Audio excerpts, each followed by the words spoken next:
सुनिए, हाँ। मेरी मम्मी आपसे बात करना चाह रही हैं। हेलो। बेटा, ये ऑनलाइन पेमेंट कैसे करते हैं, मुझे बता दोगे? जी, अपने मोबाइल में अपने बैंक की ऐप खोलिए।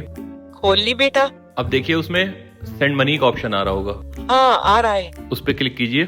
कर लिया। अब उसमें मेरा मोबाइल नंबर सेलेक्ट कीजिए। कर दिया। अब नीचे उसके 10,000 डालिए। 10,000 डाल दिए। अब उसके नीचे देखिए पे नाउ का ऑप्शन आ रहा होगा। हाँ बेटा, आ रहा है। हाँ, क्लिक कर दीजिए। अब पिन मांग रहा है।